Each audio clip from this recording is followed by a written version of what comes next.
뉴스N 이슈 2부 시작하겠습니다. 더불어민주당 홍영표 원내대표는 재판 민원과 투기 의혹을 받는 서영교, 손혜원 의원에 대해 진상조사를 이번 주 내에 마무리하도록 하겠다고 밝혔습니다.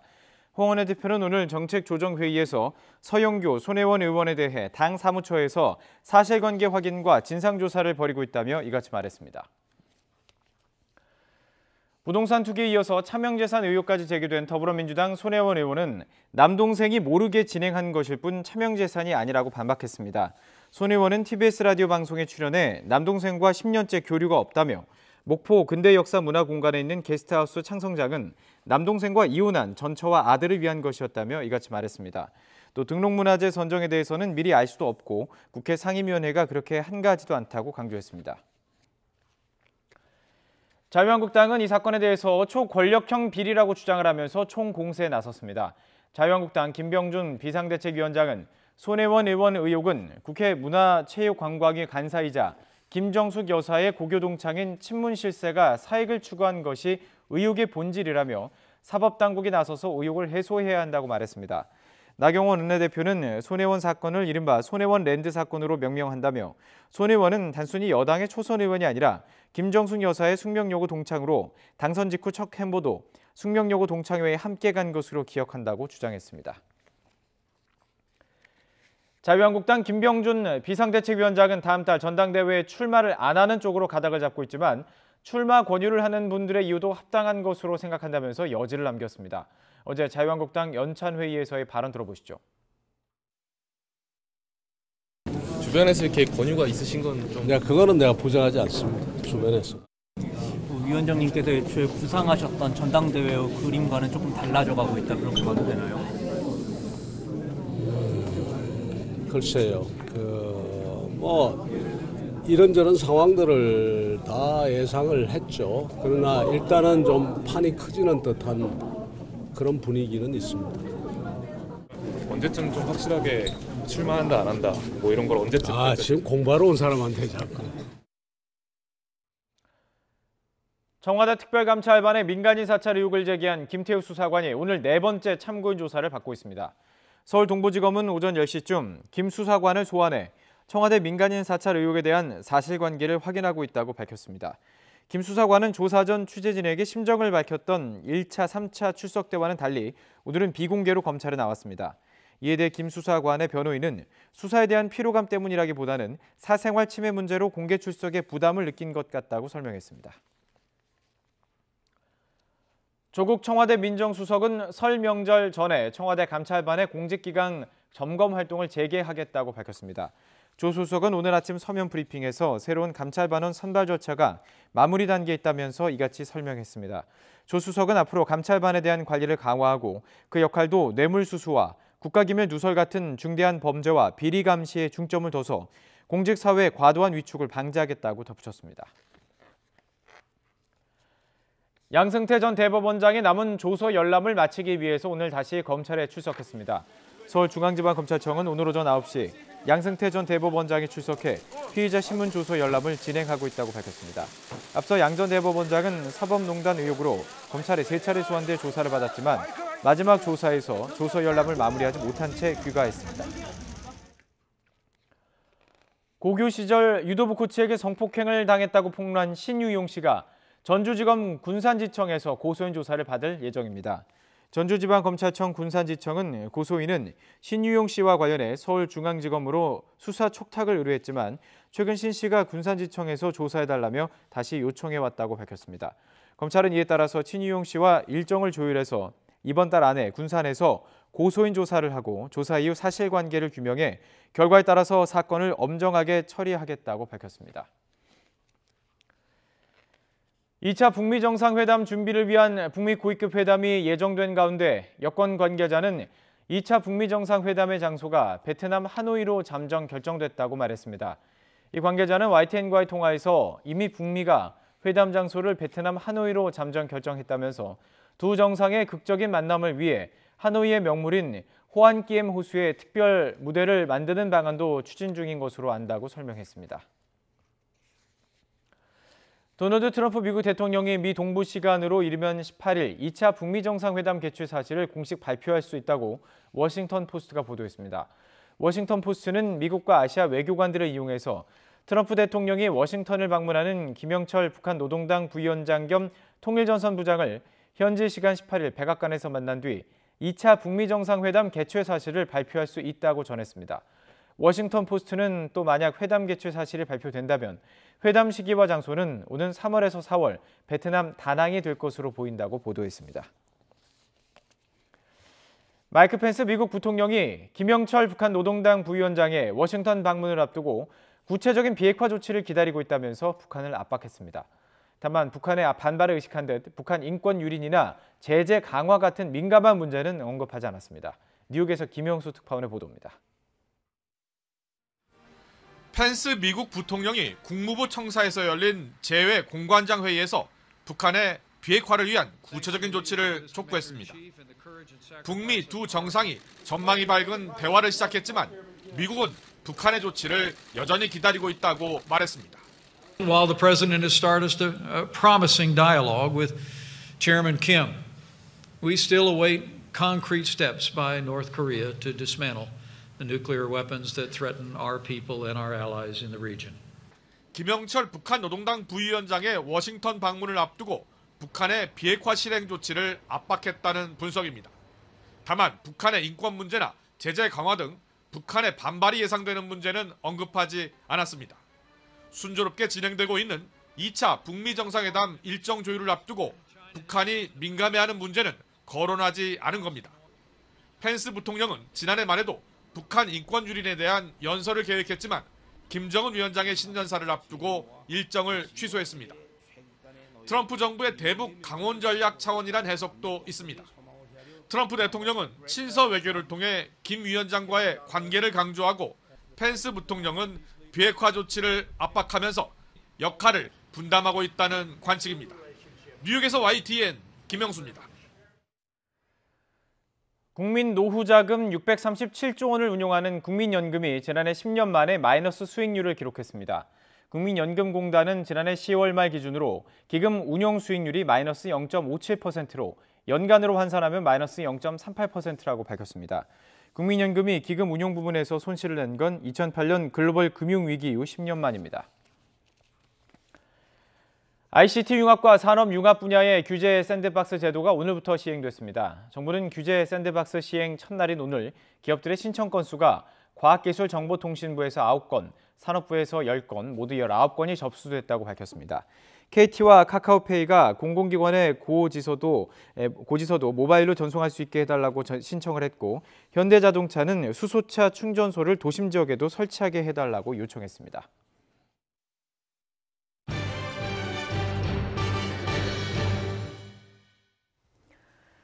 교육부가 앞서 예고한 대로 3월부터 원화 200명 이상 대형 사립유치원에 국가교육회계 시스템인 에듀파인을 도입합니다. 에듀파인 도입을 거부하는 유치원은 행정처분으로 단호히 대응한다는 방침입니다. 추은호 기자입니다. 교육부가 3월부터 원화 200명 이상 대형 사립유치원에 에듀파인을 도입하기로 했습니다. 대상인 대형 사립유치원은 지난해 10월 기준으로 유치원 4,090곳 가운데 14.2%인 581곳입니다.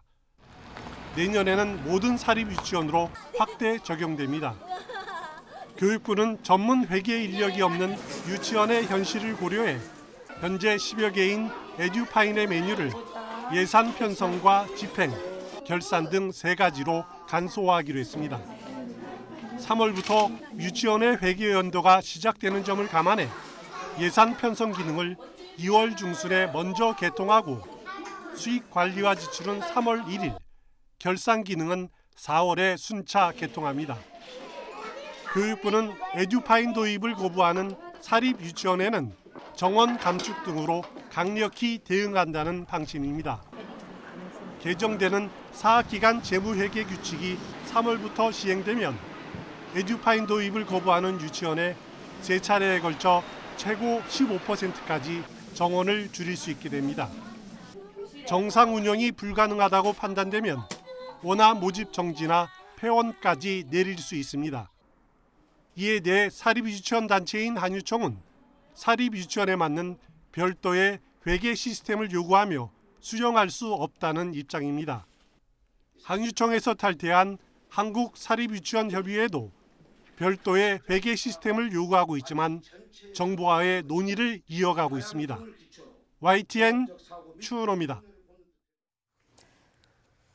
싱가포르에서 열린 한일 장성급 실무회의에서 우리 측은 일본의 위협 비행에 대해서 강력히 항의했다고 전했습니다. 이번 갈등을 촉발한 레이더 주파수 공개 문제에 대해서는 제3의 전문기구를 통한 검증을 제안했지만 일본은 즉답을 피했습니다. 강정규 기자입니다. 지난달 20일 한일 중간 수역, 북한 어선을 구조하던 우리 해군과 해경함정 위로 일본 초계기가 접근합니다. 팔자를 그리며 11분 동안 주변을 맴돌던 일본 초계기는 항공 관례상 금지된 3가지 행위를 어겨가며 위협 비행을 했습니다.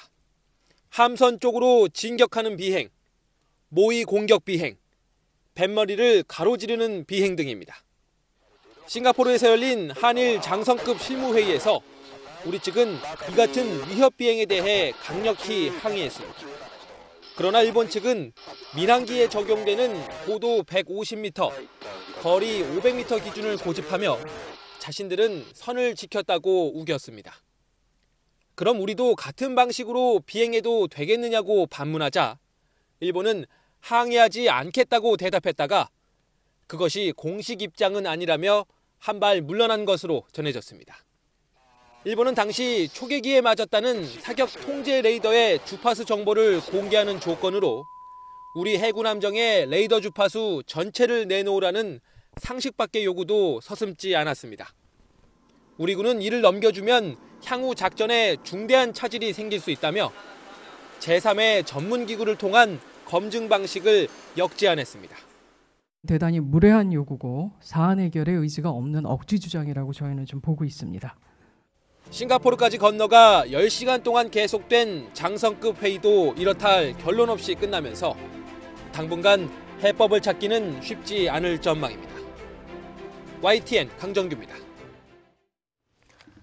문재인 대통령은 오는 2030년까지 수소차와 연료전지 모두 세계시장 점유율 1위를 목표로 하겠다고 밝혔습니다.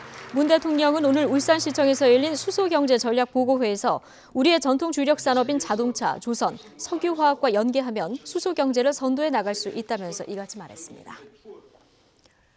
정부가 혁신성장 동력이자 친환경 에너지 원동력으로 꼽히는 수소 경제 활성화를 위해서 수소차 보급 확산을 중심으로 하는 로드맵을 발표했습니다. 산업통상자원부는 수소차 생산량을 6년 뒤인 오는 2025년까지 연간 10만 대 양산 체계를 갖추고 가격도 지금의 반값이 3천만 원대로 낮추기로 했습니다. 이를 위해서 현재 14곳에 불과한 수소 충전소도 오는 2040년까지는 1,200곳으로 늘리기로 했습니다.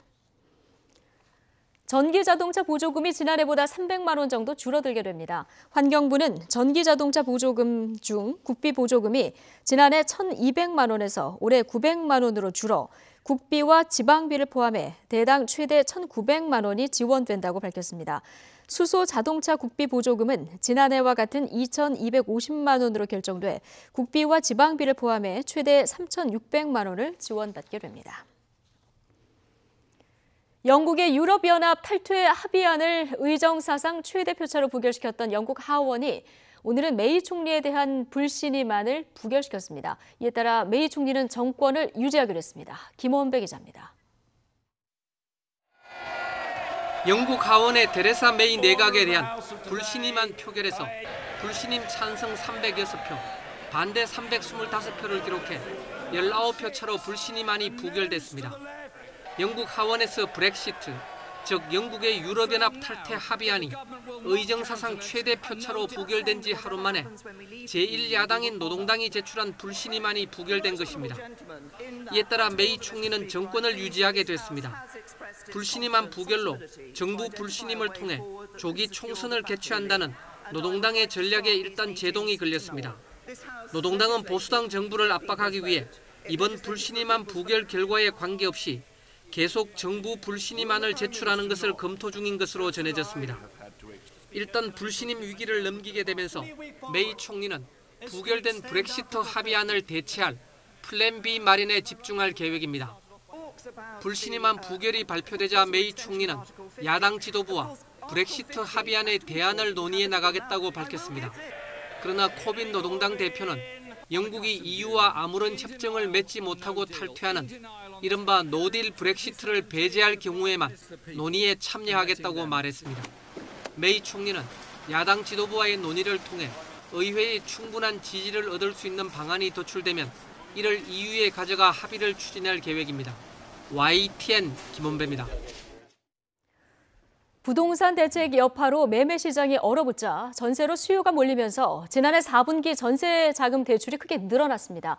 KB국민은행을 비롯해서 신한과 우리, KB하나와 NH농협은행 등 시중은행 5곳에 지난해 12월 말 전세 자금 대출은 모두 62조 9,711억 원으로 집계됐습니다. 이는 지난해 9월 말 57조 9,577억 원에 비해서 5조 원 넘게 늘어난 규모입니다.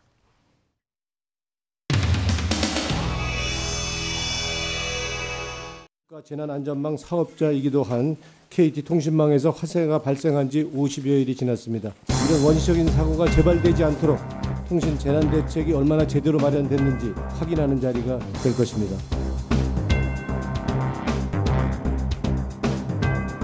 이게 지금 통신구 맨홀인데요. 오염된 물이랑 정화조에서 나온 그런 분뇨까지 다 섞인 맨홀이. 그 안에 있는 케이블이에요.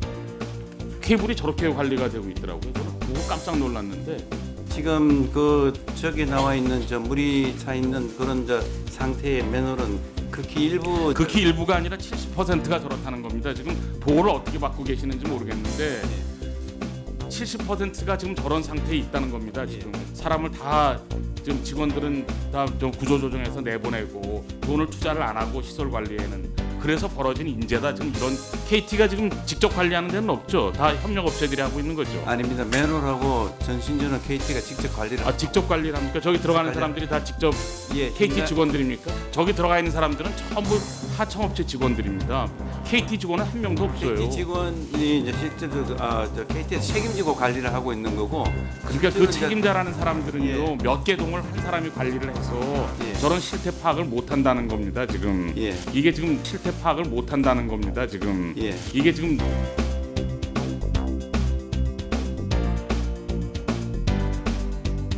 1조 원의 수익을 내면서 실제로 지켜야 할 것들에 투자를 안 하고 계시다는 말씀입니다. KT에서 이원화 이중화가 안 돼 있는 게 몇 개인 줄 아십니까, 황 회장님? 10개입니다. 무슨 뜻이냐 하면 정전되었을 때 대책이 없다는 뜻입니다. 이 KT 신제주 사옥은 이게 이원화 이중화가 불가능하다라고 KT는 답변했어요. 맞습니까? 잘 모르시죠? 그렇게 답변했어요, KT가. 근데 SKT의 제주국사는 이중화를 했어요. 차이는 1.5km밖에 안 돼요. KT는 안 되는 거 SKT는 했습니다. KT 원주 사옥 환전 측이 불가능하다고 답변했다고 KT는 저희한테 자료 보냈는데 SKT 원주 국사는 이원화를 완료했습니다. 사실이 뭡니까? 사실과 다른 답변일 가능성이 높기 때문에 허위 답변을 한 것은 아닌지가 가기부에서는 조사를 하셔야 된다고 생각합니다. 지금 말씀하신 대로 의원님식 통보한 자료가 아마 틀려가지고 그 부분은 그럴 가능성을 두고 다시 한번 체크를 해보겠습니다. 뭔 얘기입니까? 그게 이제 우리 쪽에 통보된 자료와 또 의원님실에 통보된 게 달라서 그 부분 확인을 하도록 하겠습니다. KT 그렇게 자료 제출해도 돼요? 엉터리 자료 제출해도? 오스모사가 어떻게? 진짜 국가기관 통신만 진짜 엉망진창이네.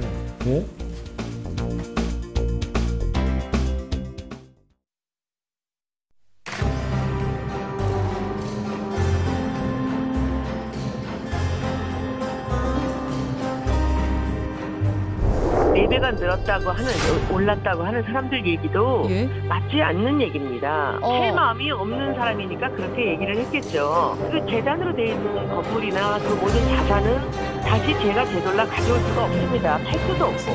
이게 어떻게 필입니까? 상처에서 긴급하게 사실관계를 확인하는 조사를 하기로 했어요.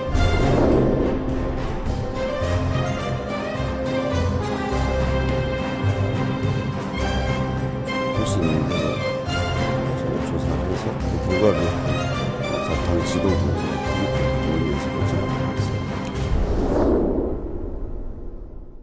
전형적인 떴다 방식 부동산 투기 행태입니다. 남이 하면 투기, 자기가 하면 문화재 살리기입니다.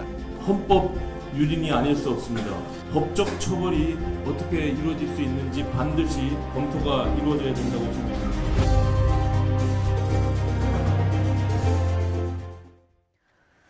네, 민주당이 돌발 악재를 만났습니다. 차명 투기, 재판 청탁 의혹에 휩싸인 손혜원, 서영교 의원 때문인데요. 당장 야당은 지금 판을 키우면서 집중 추궁을 하고 나섰습니다. 비판 여론이 거세지고 있어서 봉합도 쉽지 않아서 지금 여당의 고민이 어느 때보다 커 보이는 상황인데요. 관련 내용 김성환, 이종훈 시사평론가 두 분과 짚어보겠습니다. 어서 오십시오. 네, 안녕하세요. 예. 자, 목포문화재 거리 내 손혜원 의원 지인이 산 건물 어제 이제 9채 얘기가 나왔었는데 오늘 또 10채가 됐고요. 앞으로 더 늘어날 수 있다 이런 얘기가 나옵니다. 네, 그러니까 첫 보도를 한 그 매체 측에서 추가로 더 확인을 해봤더니, 네.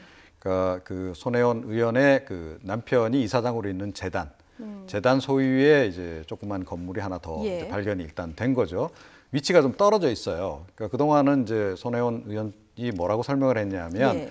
그 재단 관련해서 거기 그 일대를 이제 뭐 박물관으로 만들기 위해서 집을 이제 이렇게 쭉 샀다라고 했는데 조금 거리가 떨어진 곳에 지금 이제 한 곳이 나타나서 이건 또 뭐냐 이제 이런 이제 얘기가 좀 나오고 있고요. 예. 뭐 손 의원 측에서는 뭐 그게 다 관련돼 있는 이제 그 시설물로 이제 생각을 지금 했다는 식으로 지금 해명은 일단 하고 있는 상황입니다. 예.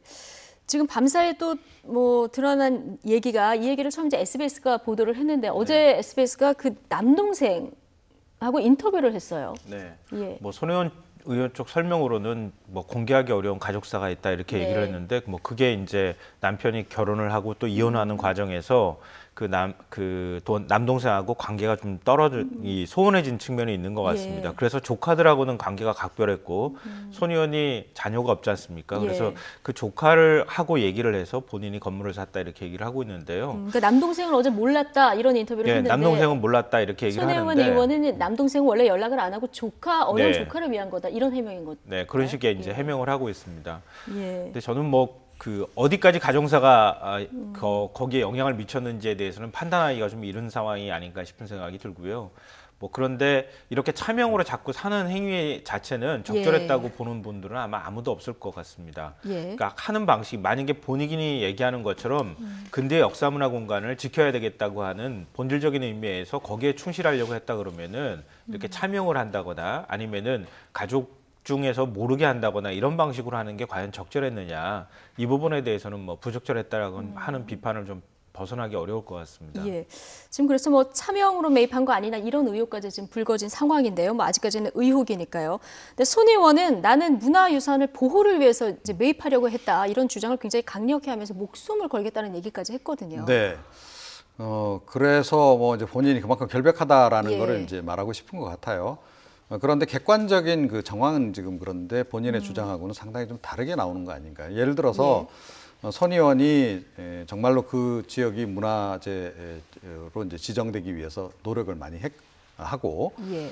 본인이 만약에 그 지역에 뭐 어떤 자기와 연관된 사람들의 특히 친인척들의 그런 그 토지 매입 행위가 없었다라고 한다면 굉장히 진정성 있게 받아들였을 거라고 저는 생각을 해요. 안 샀더라면. 그렇죠. 예. 자, 그런데 지금 뭐 어찌됐건 그 객관적인 사실은 예. 본인하고 굉장히 가까운 사람들 명의로 이제 일단 그 주택들을 상당히 많이 구입을 한 거고, 그리고 결과적으로 어찌됐건 지난 1년 반 사이에 지가가 많이 올랐다라는 거거든요. 자, 이걸 어떻게 설명할 거냐 하는 거예요. 그러니까 지가가 오른 것도 뭐 요즘에 이제 부동산이 많이 정체가 돼서 그렇게까지 많이 안 오르지 않습니까? 그런데 뭐 통상적인 수준에서 보더라도 상당히 많이 일단 오른 것으로 이렇게 지금 이제 얘기가 나오고 있단 뭐 최대 말이에요. 4배까지 올랐다 뭐 이런 보도들도 본인은 나오던데요. 뭐 4배까지 아니다라고 얘기하는데 오늘 또 다른 얘기가 또 증언이 나왔거든요. 그러니까 목포 문화연대 대표라는 분이 이제 인터뷰한 내용을 보게 되면 본인들이 이제 그 지역을 더 최근에 탐문해서 쭉 수소문을 이제 해본 결과 원래 한 평당 200만 원 또는 250만 원 하던 것들이 손 의원 그 측근들이 산 그 지역 같은 경우는 평당 600만 원, 그리고 그것과 조금 떨어진 그 지역 같은 경우는 평당 800만 원까지 또 이제 거래가 뭐 일단 그 호가가 이루어지고 있는 것으로 확인을 했다라고 얘기를 했단 말이에요. 그러면 최대 4배까지란 얘기도 틀린 얘기는 아니다라는 거죠. 그러니까 4배가 아니라 치더라도 지금 뭐 그쪽 지역에 약간 연고에 있는 분들 얘기를 들어봐도 한 100 이상은 오른 것 같아요. 예. 그러면 200만 원짜리가 100 이상이 올랐다라고 한다면 50%가 오른 거잖아요. 네. 1년 반 사이에 지금 대한민국 내에서 이렇게까지 집값 많이 오른 것이 또 있을까요? 제가 보기엔 이것도 굉장히 많이 오른 거다라고 전제한다면 실제로 이익이 발생했다라는 거예요. 그러면 이거를 어떻게 설명할 거냐 하는 겁니다. 예. 네.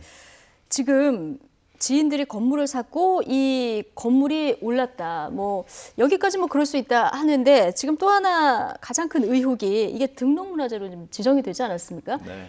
이 과정에 당시 역할이 있었기 때문에 뭔가 이제 국회에서의 그 역할 때문에 입김이 있었던 거 아니냐 이런 의혹이 지금 가장 핵심인 것 같아요. 그러니까 그것 때문에 사실 논란이 좀 커진 측면이 있고요. 그래서 국회의원으로서의 처신이 적절했느냐라고 하는 비판이 뒤따를 수밖에 없는 거 아닌가 싶습니다. 그러니까 방금 전에 말씀하셨던 것처럼 등록문화재로 지정이 아니라 등록이 됐다고 하는 표현이 정확하다 이렇게 지금 등록.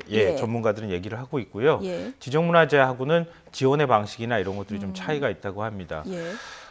근데 저는 이제 손혜원 의원을 보면은요, 사업가족 기질을 아직도 못 버린 사람이라는 생각이 듭니다. 그러니까 거기에서부터 비롯된 이 사단이 아닌가 하는 생각을 하게 되는데요. 그러니까 국회의원 같으면은 이게 이해충돌 방지 문제라든가 아니면은 다른 사람의 시선을 의식해서 이런 방식으로 뭔가 문화재를 살리겠다고 생각하기는 좀 어려웠을 거 아닌가 싶은 생각을 합니다. 근데 아직도 사실은 뭐 우리가 평상시에 보는 손혜원 의원의 스타일을 보면 알겠지만 굉장히 직설적이고 행동주의자적 성격을 갖고 있잖아요. 그러니까 자기가 뭔가 근대 문화유산을 살리겠다고 하면은 그 지역에 가서 그걸 뭔가를 살리는 방법들을 구체적으로 행동으로 옮겨야 된다. 이런 식의 인식을 하는 거 아닌가 싶습니다. 그러니까 그게 국회의원의 처신하고 맞느냐 안 맞느냐 하는 부분은 저는 국회의원의 처신으로서는 적절하다고 판단하지는 않는다. 이런 말씀 먼저 드리고요. 대신에 그게 만약에 투기냐 아니냐라고 물어본다면 저는 투기라고 보고 싶지는 않습니다. 투기라고 생각하지는 않습니다. 뭔가 적절한 처신은 아니었지만 이게 투기 여부 의혹으로 들어갔을 때는 또 들어봐야 된다. 그러니까 손혜원 의원의 진정성을 저는 좀 믿고 싶은 편입니다. 그러니까 손 의원이 생각하는 것처럼 저도 저 동네에 가보고 되게 안타까움을 느꼈던 사람 중에 한 명이었는데요. 그러니까 이 적산가옥이라고 해서 굉장히 낡고 허물어져가는 집들이 굉장히 많습니다. 군산도 그랬었고요. 군산은 지금 많이 이제 복원도 되고 문화재로 지정이 되고 이런 과정이 있었지만 목포 같은 경우에는 그냥 방치되다시피 했단 말이에요. 근데 지역에서는 그 방치됐던 거에 대해서 그동안에 뭐 여러 가지 노력은 했겠지만 뭐 아파트 재개발 얘기가 나올 정도로 그걸 보존하는 노력이 부족했죠. 그래서 손 의원이 가서 보기에 이거는 뭔가 보존할 가치가 있고 앞으로 또 그렇게 한다고 생각했을 수 있다고 봅니다.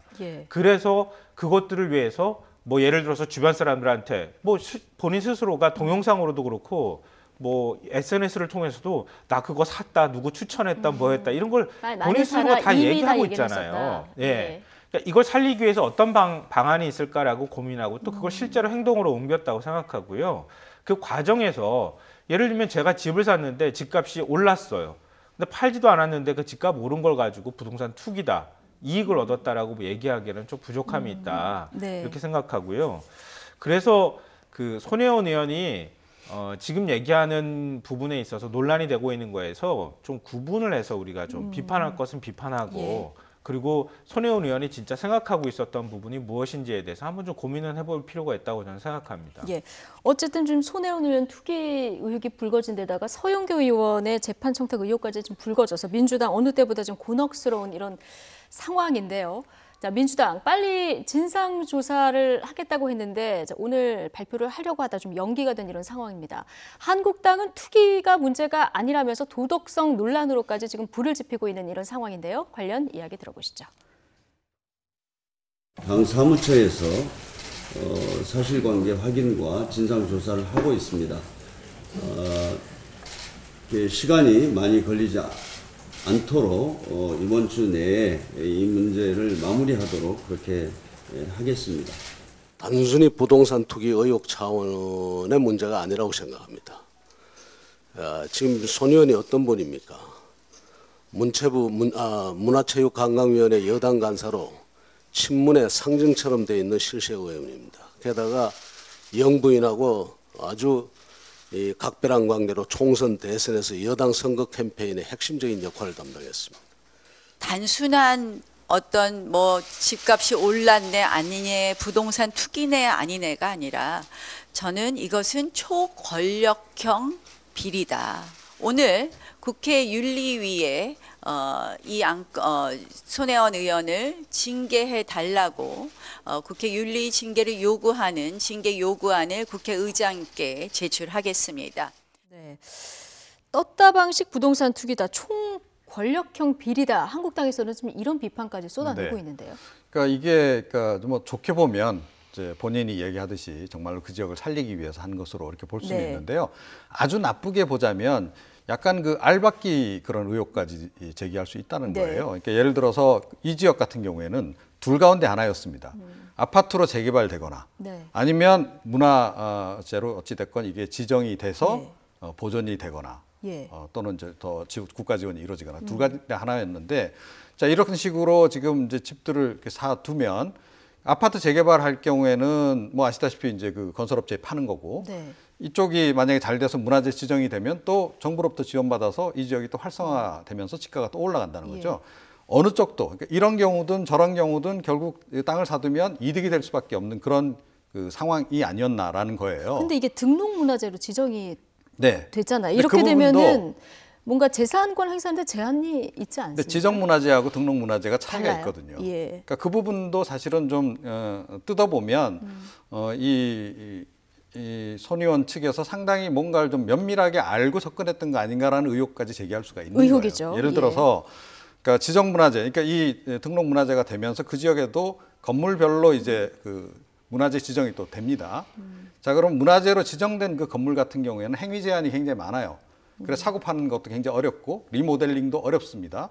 그러니까 정부 그 위원들 다 심사 받아가지고 해야 되는 그런 상황인데 그렇게 지정이 안 되게 되면 네. 그 옆에 있는 건물들은 나중에 이건 굉장히 상업적으로 활성화가 되면서 뭐 카페랄지 뭐 여러 가지 가게들이 되면서 오히려 거래가 더 활성화가 되고 이 문화재로 지정된 그 건물들에 비해서 훨씬 더 사고 팔기가 용이해질 뿐만 아니라 가격도 올라갈 가능성이 굉장히 높은 거예요. 그런데 손 의원 측에서 지금 가지고 있는 건물들을 다 보게 되면 10채 가운데 문화재로 지정된 건 하나고 9개는 다 그렇게 좀 자유롭게 운영이 가능한 그런 집들을 샀다는 겁니다. 이렇게 본다면 이것도 좀 굉장히 좀 악의적으로 만약에 해석을 한다면 뭔가 이렇게 저희를 가지고 이거 다 이미 사전 정보를 가지고 했던 거 아닌가라는 의혹까지도 가질 수 있게 되는 거고요. 여러 가지 지금 의혹이 제기되고 있는 네, 상황이긴 그렇습니다. 한데요. 근데 김병준 위원장, 뭐 일단 말씀하실 게 있으십니까? 지금 말씀하신 부분에 대해서 사실 의혹의 시선으로 보면 한두 끝도 없다 이렇게 생각이 되고요.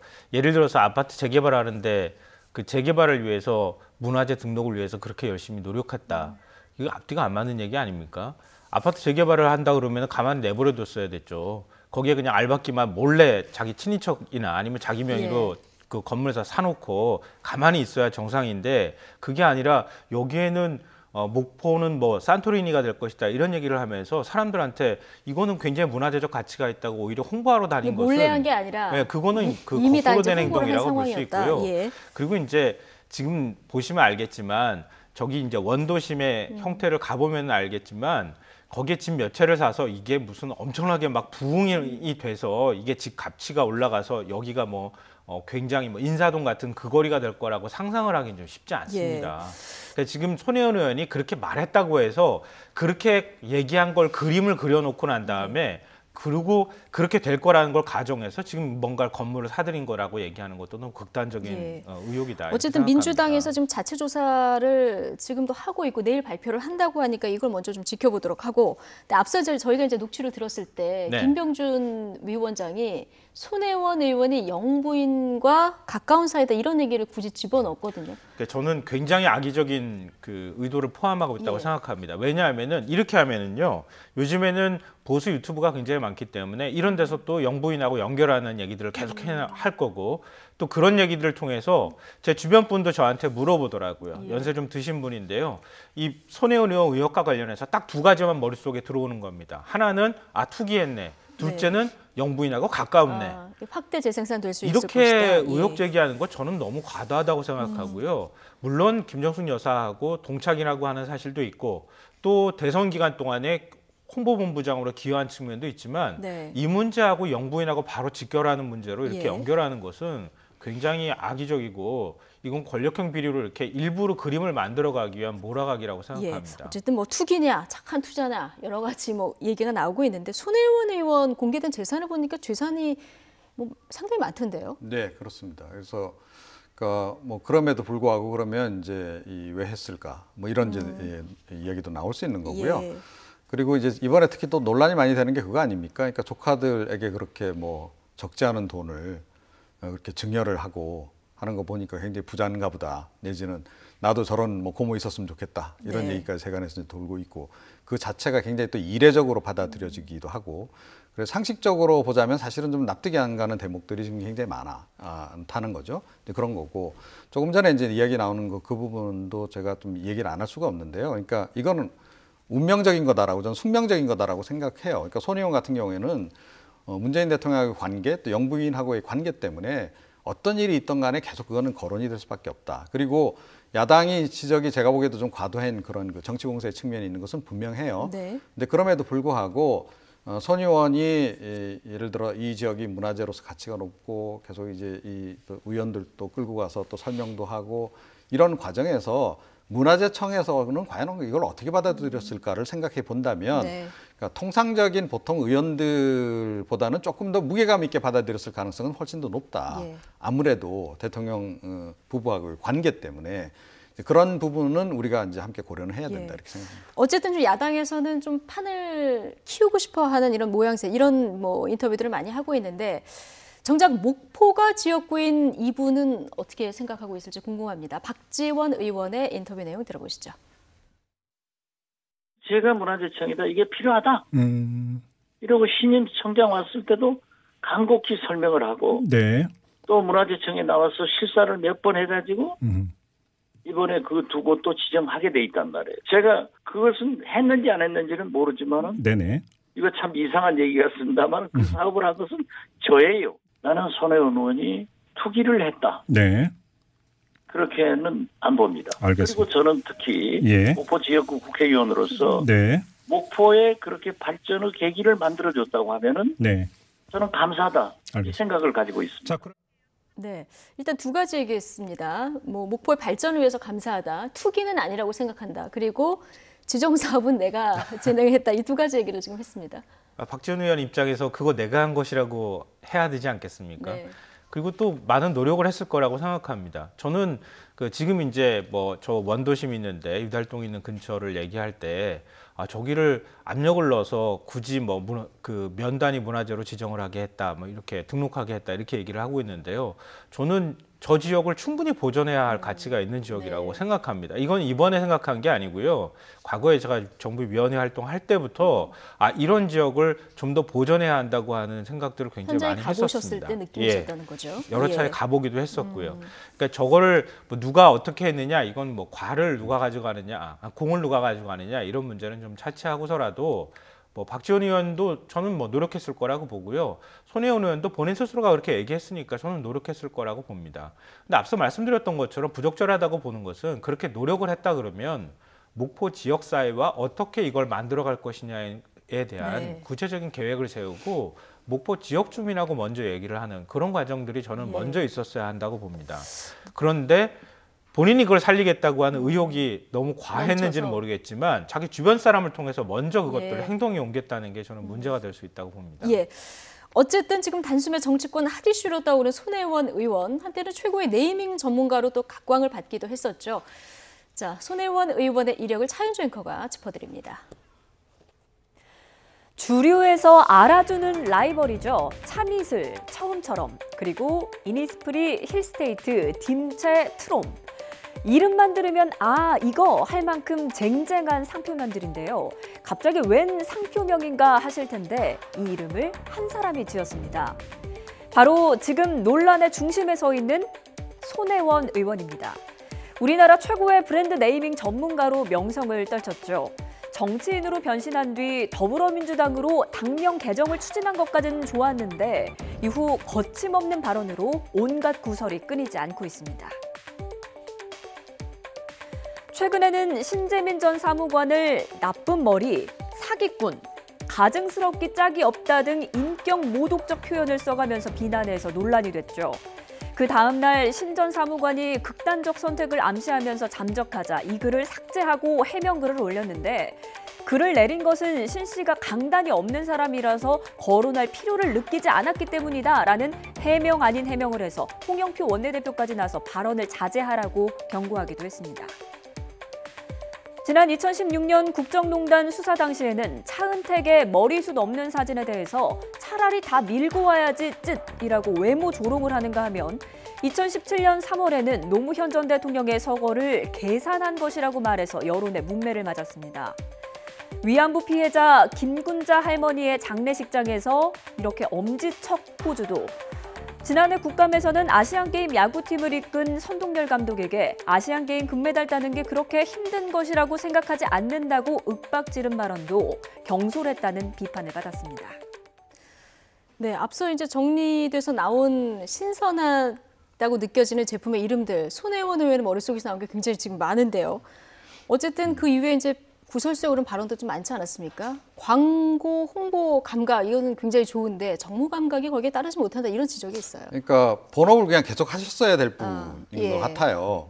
그런데 결과적으로 이제 문재인 대통령 지킴이로 지금 나서게 돼서 지금 본인은 그 역할을 굉장히 열심히 하려고 하시는 것 같은데, 그런데 이게 이제 그 통상적인 어떤 상식의 눈으로 볼 때는 조금 이제 너무 눈에 확 튀는 거죠. 네. 그런 부분들이 좀 많고, 그리고 공직자로서의 어떤 기본 그 어떤 자세 이런 것들은 확실히 좀 덜 갖춰졌다라는 느낌을 좀 많이 받게 돼요. 네. 그러니까 뭐 조금 전에 발언도 이제 그렇습니다만 본인은 문재인 대통령, 문재인 정부를 위해서 하는 말일 수도 있어요. 그런데 결과적으로 보면 이게 사실은 그 도움을 주는 게 아니고 오히려 더 비난을 자초하게 되는 이런 상황을 자꾸 지금 이제 맞고 있거든요. 그러니까 이번 같은 경우에도 대표적으로 저는 이제 그런 경우다라고 이제 봅니다. 이제 그리고 통상적으로요, 보통 그 의원들이 다른 그 의원들의 지역구에 가서 활동을 잘 안 합니다. 일종의 금기시가 돼 있어요. 그러니까 이제 그 지역에서 활동할 때는 사전에 양해를 얻어서 활동을 이제 하는 그런 식인데, 그런 거 룰도 사실은 이제 박지원 의원이 좋게 표현해 줬습니다만 따지고 보면 이제 그 어떤 그런 부분도 잘 따르지 않는 그런 부분들도 있는 거거든요. 자, 그래서 좀 본인께서 스스로 좀 고민을 좀 많이 해보셔야 될 것 같고요. 네. 그리고 역시 뭐 이런 경우라면 발언을 좀 앞으로도 좀 많이 자제하시는 편이 오히려 더 낫겠다, 이런 생각을 좀 하게 됩니다. 네. 지금 민주당의 또 하나의 고민이 있는데 재판 청탁 의혹이 불거진 서영교 의원 건입니다. 이거는 뭐 이 얘기가 따로 나온 게 아니라 사법농단 수사를 하다가 나온 내용이에요, 지금. 네.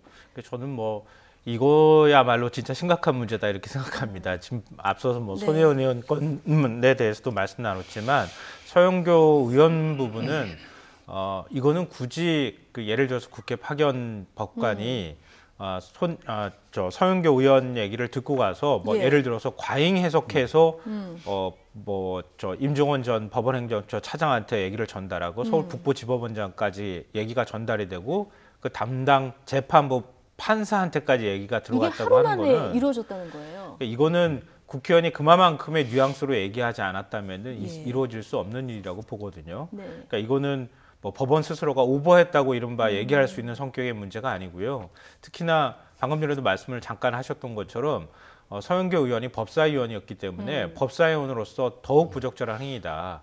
이건 뭐 어떻게 소명이 돼도 소명이 되기 어려운 건에 해당이 된다고 저는 생각합니다. 이 서영교 의원과 2015년 당시 법사위원으로 함께 활동을 한 서기호 전 의원, 지금 변호사인데요. 이게 처벌이 가능한 사안이다, 이런 얘기를 했습니다. 직접 들어보시죠. 저는 서영교 의원님하고 4년간 법사위에서 같이 있어서 사실 인간적으로도 친하고 그분이 굉장히 열심히 활동하시는 모습을 제가 봤기 때문에 진정성을 믿는 편인데 적어도 이 사건만큼은 서영교 의원이 잘못하신 거 분명하고요. 그 청탁의 내용이 파견 판사가 임종원 차장에 보낸 이메일에 매우 구체적으로 기재가 돼 있기 때문에 이건 움직일 수 없는 물증까지 확보된 상황입니다. 국회의원들이 파견 판사를 통해서 재판에 어떤 민원을 넣고 청탁하는 일이 비일비재했다는 것이고, 그것은 검사도 마찬가지입니다. 파견 검사에게 수사 부분을 청탁을 넣는 경우가 많았습니다. 네.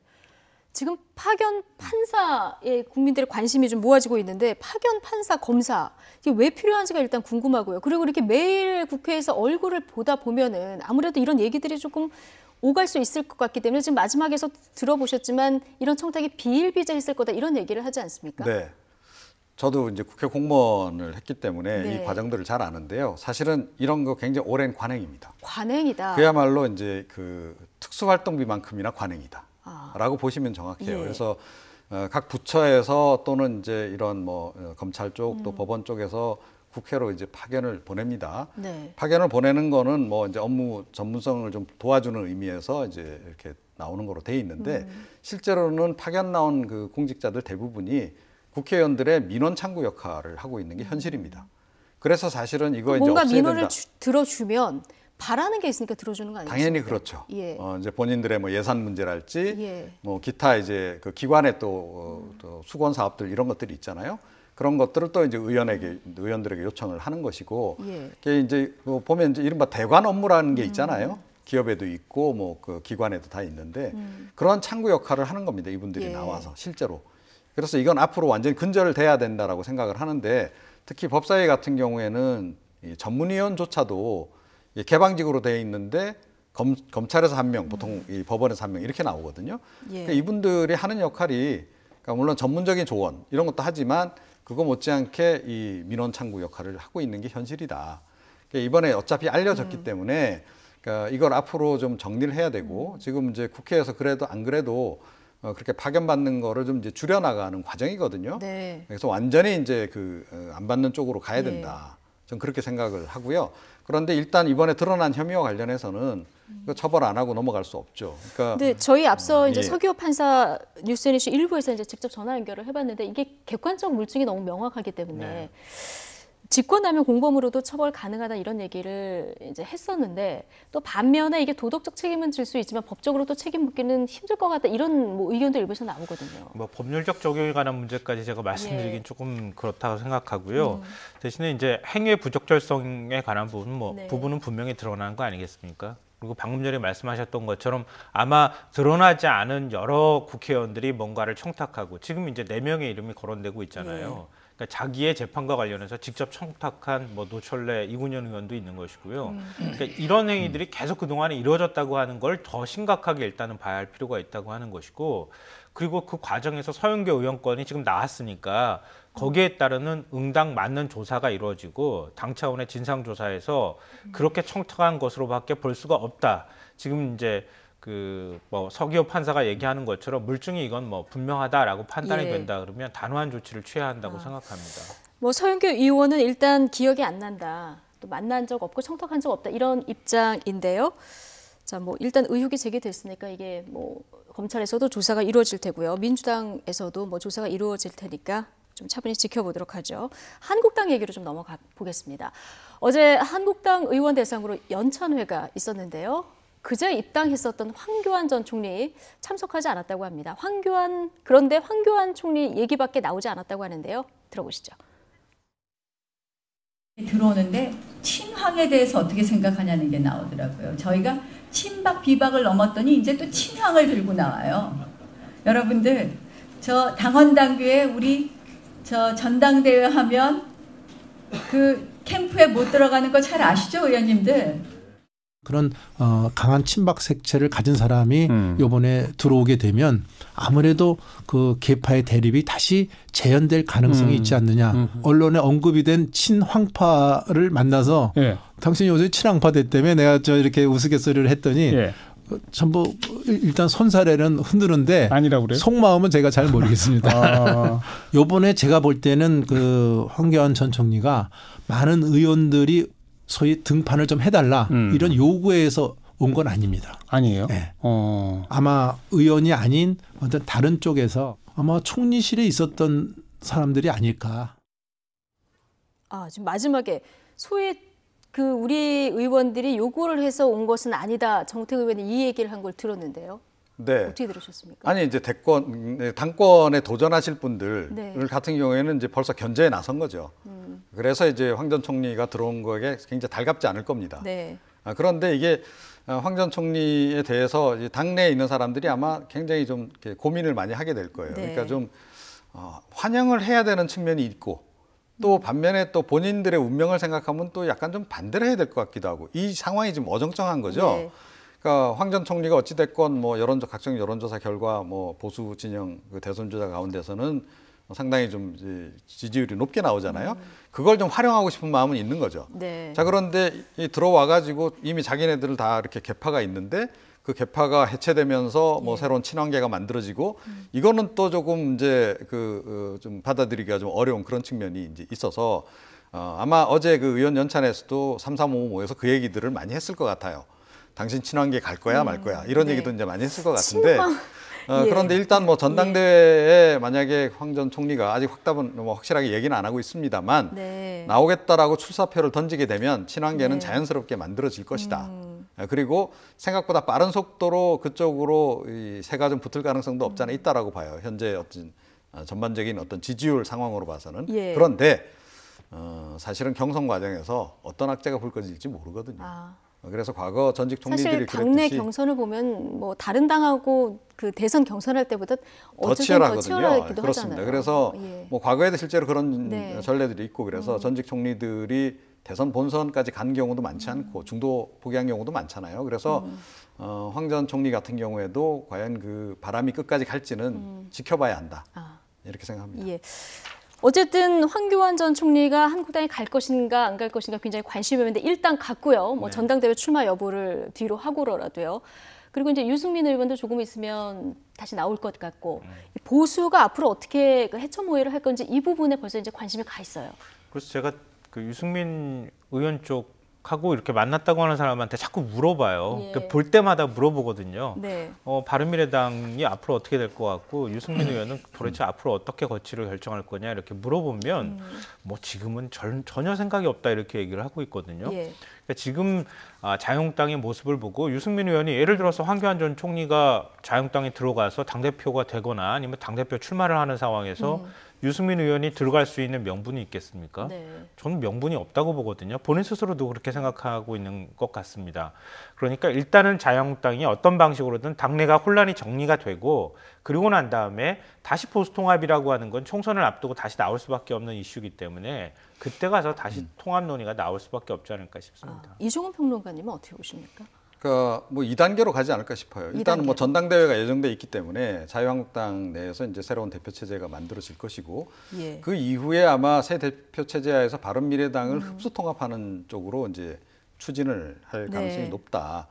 거기에 대해서 이제 바른미래당이 과연 어떻게 대응할지 또 그 과정에서 바른미래당이 둘로 쪼개질지 안 할지 이게 이제 관심사고 바른미래당이 어찌됐건 뭐 호남계들이 좀 있으니까 이분들 같은 경우에는 뭐 이 과정에서 사실은 이탈해서 민주평화당으로 가든지 아니면 뭐 민주당으로 가든지 그런 선택을 하게 될 수도 있고 이렇게 되면 전체적으로 어찌됐건 뭐 이번 전당대회 끝나고 나면 보수 대통합 같은 경우에는 상당히 그 힘을 받을 가능성이 높다 이렇게 생각합니다. 근데 이제 어떻게 통합을 하느냐? 자, 황교안 전 총리가 그런데 이제 탄핵과 관련해서 질문을 많이 받는데 여기에 대해서 지금 명확한 입장을 밝히고 있지 않는 이런 상황이거든요. 자, 어떻게 답을 하느냐에 따라서 어디까지 통합을 할 것인가 이 부분이 결정될 수 있는 부분이라서요. 답을 지금도 안 하고 있잖아요. 앞으로 안 할 것 같아요. 제가 앞으로도 안 할 것 같다. 계속 빙빙 둘러서 지난번에 이제 기자회견 할 때도 입당 기자회견 할 때도 얘기했던 것처럼 국민 통합 얘기 하지 않습니까? 근데 사실은 뭐 황교안 전 총리 입장으로서는 탄핵을 받아들이기 어려운 뭐 그런 심정적인 측면이 있을지는 모르겠지만 그걸 대놓고 얘기하기는 굉장히 정치적으로 부담된다. 그러니까 앞으로도 질문은 계속 받겠지만 그런 식으로 계속 애둘러서 국민 통합이나 이런 얘기들을 할 가능성이 매우 높다고 보고요. 이거는 이제 황 전 총리의 발목을 붙잡는 하나의 굉장히 무거운 족쇄 같은 게 될 가능성이 저는 뭐 높다고 생각합니다. 황교안 전 총리 지금 친황 얘기 나오니까 나는 친한이다. 나는 대한민국을 사랑한다. 뭐 이런 얘기도 했던데 어쨌든 지금 보수 쪽에서는 대권 주자로 잠정 1위로 평가를 받고 있기 때문에 앞으로 정치적 행보 어떻게 이어갈지 좀 지켜보도록 하죠. 김성환, 이종훈 두 분 시사평론가와 함께했습니다. 고맙습니다. 네, 뉴스앤이슈 2부였고요. 잠시 뒤 3부에서 다시 뵙겠습니다.